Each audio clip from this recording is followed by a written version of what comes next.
M0FXB, just tinkering around with my Whistler TRX2. Got the TRX1 as well. These are very good scanners, but it's just the learning is there's a lot of learning on these scanners. But anyway, there is a new website, whistlergroup.com, and they've got a download page, and I've downloaded 2 programs. One's called the EZ Scan for TRX2, and the other one's called the CPU Updater for TRX2. And at the bottom, we've got one here called EZ Scan TRX2. Okay, so I thought I'm gonna run them, and you can my amazing viewers can be with me when I do that. I've also connected my USB cable, which goes here where my finger is. You can just about see that.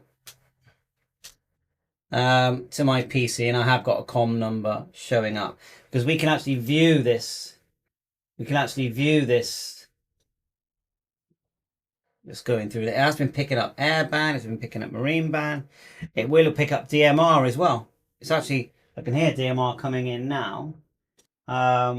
It hasn't started decoding it yet. They're not sure why. But it's picking up my local analog repeater. So let's go to my downloads and just do one at a time. And if you get bored, fast forward. So go to downloads, and I'm going to do the TRX2 install first. Click that and just go more and run anyway. And just follow through. Now, it might already be on my computer, but I'm just going to allow it to put the desktops, install everything, and finish. So that opens up the programming software. And United Kingdom. I'm just going to leave that as that. Set band plan, it says. And we've opened up. Right, let's have a read what it says here. Move this out of the way.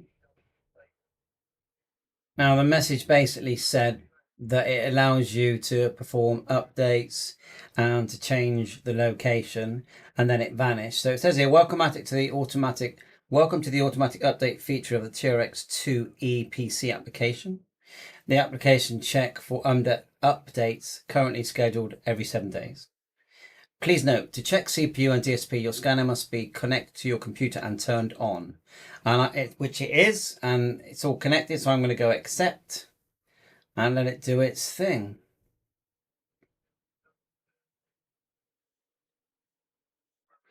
It now says updates are available.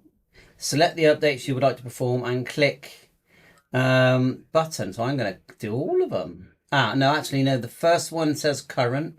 That's the PC application. The DSP says current. So I'm only going to update the CPU firmware. I don't know what that is. Click OK. And then it puts the scanner. And you can see the screen has changed. See that it's saying, okay, I'm just going to go with it. Even if it goes wrong, it doesn't matter. We're still going to go with it. And on here, on the screen, it says, the process was unable to terminate the scanner has been updated. It's running North America or North. I'm just going to go continue. Do not warn, continue. And there it goes. Well, it's quite nice that my scanner's getting an update. I've had it for a couple of years. I know it's a good scanner. And why is it a good scanner?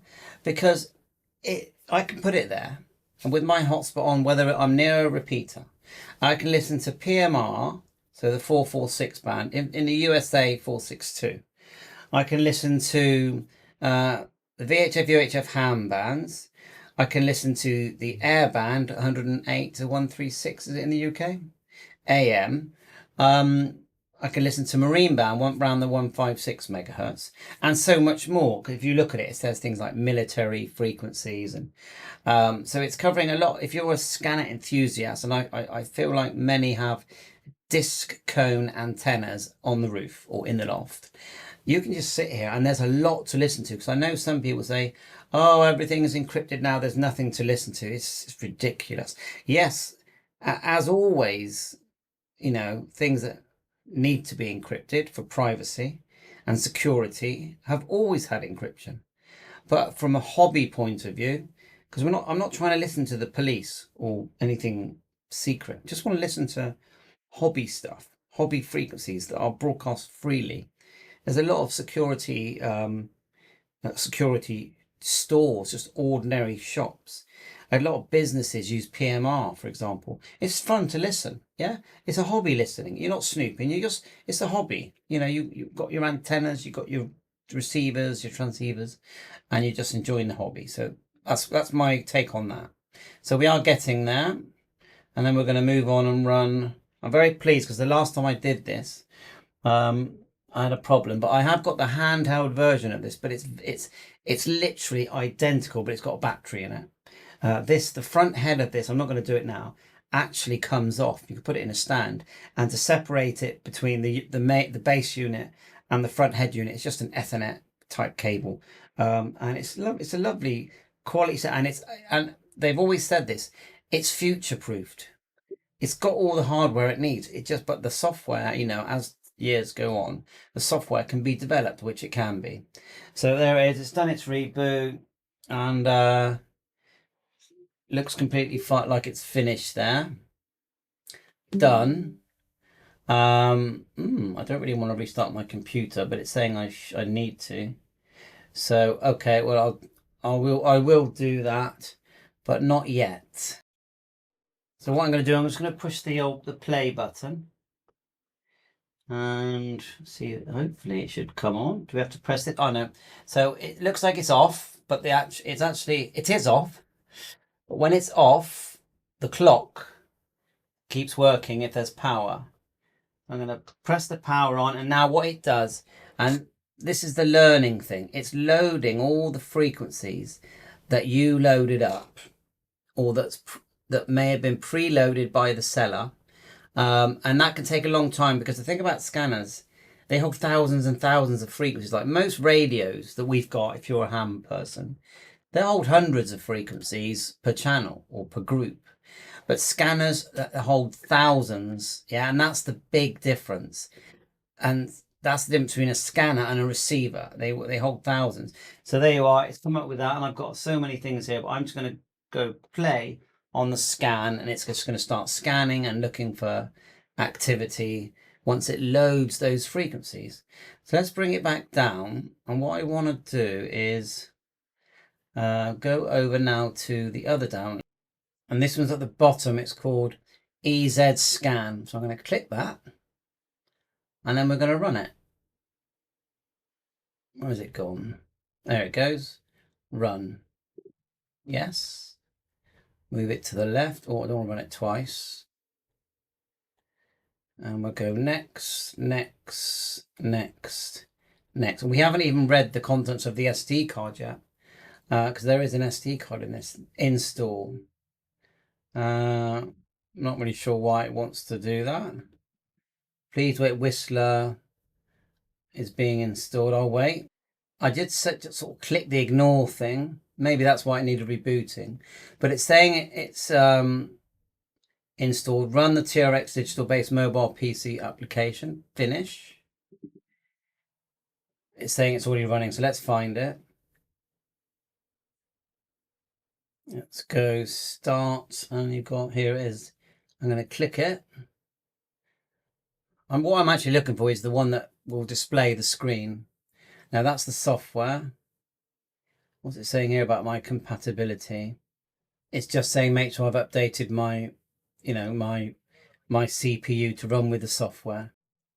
Okay, we've come to this page because some of these downloads have been removed, and we're going to do the top one, TRX Android Suite we've got here, but there's one that you can use on your actual phone, but I want the PC one. And you can see that I've downloaded the top one here. You get this file, and it's an Android server. Let's double click, give it a chance to open, run.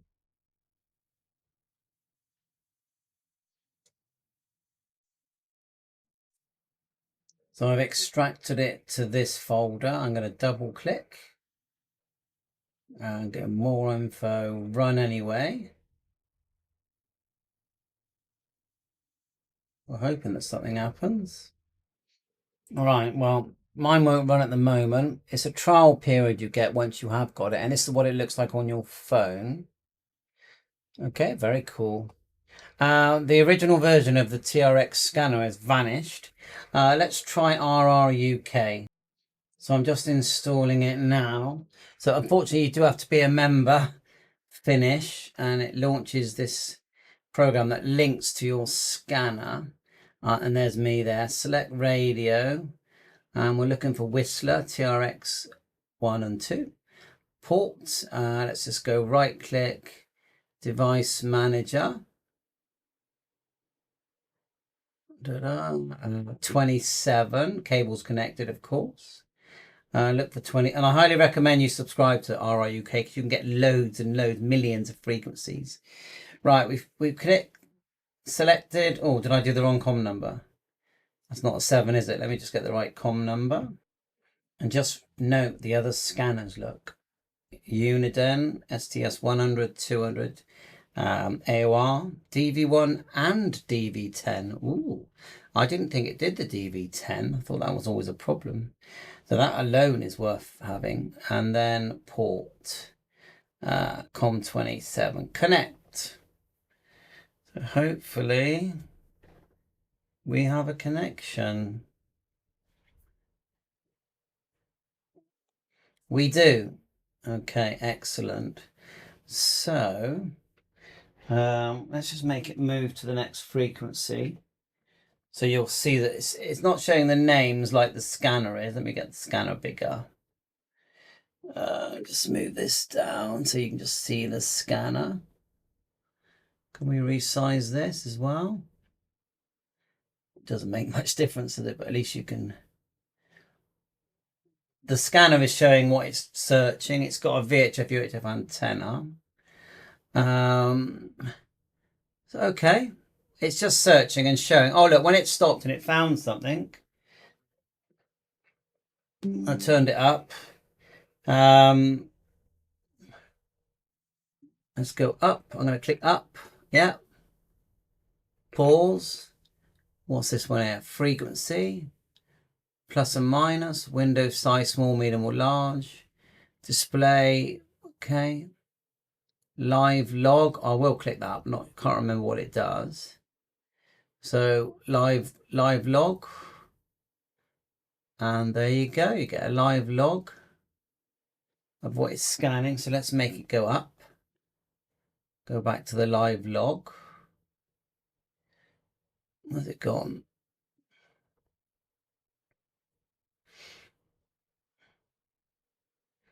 There you go. So there you are. That's one way of linking it to your PC. Let's try and read the scanner. We haven't done that yet. Now, I've been told the best way to read the scanner is actually to turn it off because it reads the SD card. So we're going to turn it off. Off. It's still connected. The clock will come on. And yeah, it's lost the RRUK. And now let's go back to the software. Like so. And then we're going to go File. Scanner, copy configuration from scanner memory card. That's the one you want. Click that and go yes. And it finds the TRX2 straight away. Continue. And you're going to realize if this works, how many files it's got. I'm just going to go copy folders. Let it load. See it. Oh, it's quite quick, unless the bottom one is slower. And this is where you can go in, you can start downloading lots of files. The CDAP files it's like a zip file with all the channels in it. And this is a big file. And this is the thing that if you corrupt your radio, if for whatever reason everything just goes wrong, yeah, it's the CDAP file that people ask for. They go, can I have your CDAP file? Because they want to bring their scanner back to life. But you cannot brick this scanner because it's the kind of scanner that says, okay, there's been corruption, something's gone wrong, just reload the firmware. That's the real plus about this scanner, although many people think they've broken their scanner. And the other nice thing is, because the SD card, which is on the scanner, which it's reading right now, the scanner's turned off, it does hold all those files. So chances are, even if you have a problem, you can bring it back to life. So click OK. And right, let's just go through. So general settings here. See mine. I'm not going to change anything. Speaker, headphones, squelch. That is a bit high, that squelch. I might lower that. Mind you, anything I do now, because this isn't a live connection, I have to write back to the scanner. So there's no point me changing anything because I'm not planning on that. Mode, advanced display mode, contrast, key volume. And see these little boxes that are ticked. If they're not ticked, it means that they're not going to be included in the scan. Okay, so we've ticked airband here and we've made it default. Marine, FM repeaters, DMR, because sometimes it can be too much and then it takes ages for the scanner just to boot. But see all these things, and then you've got empty scan list here as well. Advanced features, I haven't changed that. Scan list.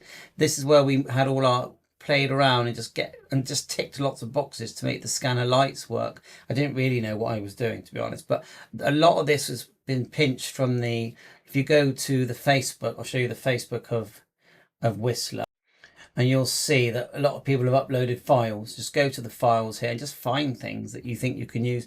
Email people, yeah, a lot of files here. What you're looking for is the CDAT files. That's the one people want. I might try and make a copy of mine and just post it on here just for fun, because so many people ask me for it. We'll have a look in a sec, see if I can do. Going back, I'm sort of refreshing myself because I've had a few questions. Conventional frequencies. There you are. So what is conventional? Let's click it. You know, you've got help here as you go along with all the updates. A conventional radio system, all communication channels on a channel are carried out on a single radio frequency. The same radio frequency will always be used for that channel. Okay, there you go. So get help as you go along. Trunk, that's the whole thing, and I think that's more America. I know there are trunk things in England, but generally I would say there's a lot more in America. And it's like it's like DMR, but with, I don't know, 5 different color codes and slots, and I don't even know how to do it, but I know it's a more advanced version of DMR. Like anything, if you learn it, it's not advanced anymore, because when you learn something properly, it becomes easy. Yeah, it's not about being clever, it's about working hard to learn. So let me see if I can export a CDAT file. So we'll go across, copy, let's see if I can just export one. Let me have a look. So to save my CDAT file, you go File, Down, Save Current Configuration. It's named it as a CDAT file. I'm going to put it in my downloads. I'm going to go Save. So I've now got a copy of it. And then to make sure that I don't lose it, and I'll show you where I'm going to put it, everyone, I'm going to go to my Facebook page. Like so. Hamtech radio scanner. Click on that. Here we are, and I'm gonna go Files, and let's hope it allows me to do that. Double click. Yeah, it's allowed me. I'm gonna go Whistler TRX2 CDAT file. I'm going to put M0FXB. Why not? Post. I'm also going to try and put it on the Facebook group for Whistler. They might kick it off, but anyway, let's try. Like so. It's a bit disappointing that the scanner thing is gone, but someone might actually still have that program. I might leave a message here just on the here. Can we get the Whistler, what was it called?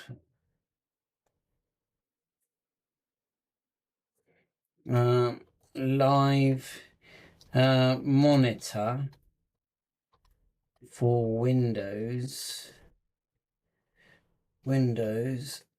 as can't find the download. Question. Hopefully they'll know what I'm on about. Question that, and then I'll also go into the files. upload. I'm going to go to my CDAT. I'm going to go Whistler CDAT M0FXB, whatever. They might kick it off because sometimes Facebook group owners can be, they like the power and they kick things off, and that file can only help people. So I think that's enough for today. As you can see, I'm refreshing. I'm great because I've managed to download, I've managed to use the software, download the software, save the software, which I want to save anyway. Put it on my Facebook so it's always there. Sometimes I'll email it myself so I don't lose it. I'll probably do that after this video. I'm looking at it. We've got TRX scan, but when I click that, it just shows a load of text. So I don't really know what that is. TRX Whistler download, TRX files.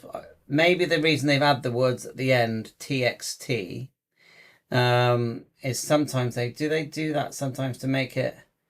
What's this version release? I don't recall. It's more likely that you can check the last one, documents. Yeah, sometimes they change the words at the end so it doesn't. Well, they just do, you know.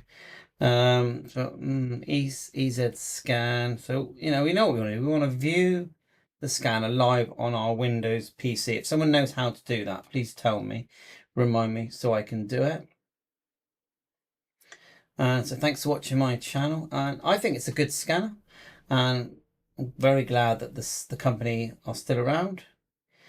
I have got the TRX1. Last look at the downloads, and just last look to make sure it's not there in front of me. The CPU updater, I saw that. I quickly do it, but I think that was within the software, wasn't it? But I might as well. Pretty sure I did. I know I did it on my. I'm just going to do it now while it's connected. I know I did it on my TRX1. So you'll see that with me, I'll buy radios. Yeah, okay, yeah, I've done that. Connect the cable, basically. Acknowledge, continue. COM, right-click. Device manager. Just check the COM. Is still 27. While holding down the scanner's menu key, attach the USB cable to the TRX1. The scanner will enter CPU SW upgrade mode. In the list on the right, select the COM. So whilst holding down the scanner's menu key, attach the USB cable to the TRX1 scanner. But do I have to turn it off? And powered it off. See if I can get you to see this. I actually noticed that it stayed on just on the USB cable. It actually stayed powered on. So interesting. So anyway, menu, press and hold, and it is actually off at the moment, and turn on.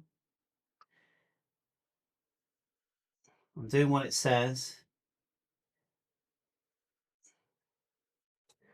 I would say it's just turning on in the normal way. All right, let's try again. I got a feeling what I have to do is undo the power. Take the power off completely. Now press the menu and put the USB cable in. It says main app update mode. Right. Good job I saved my CDAT file. Waiting. So now I'm going to go, it says click test. So get the right COM 27. I've done this before and completely wiped it. Test. The version of the CPU is 7.4. This update contains 5.9. The update contains a version that is older than your scanner. Okay, there you are. So I've obviously done it. So I'm just gonna, do you want to continue? I'm gonna go no, exit. And that's it. So that's good. So we've got the latest version of our scanner. Let's plug it back in and turn it on, and fingers crossed. And it's actually, when I first turned it back on, I was so pleased, I can ignore those messages, that it came on and it just started finding lots of activity straight away. Obviously you need a good antenna, and so that was fun. Bye for now. Please hit the like, subscribe, join my $1 a month group on YouTube and become part of our community. Bye for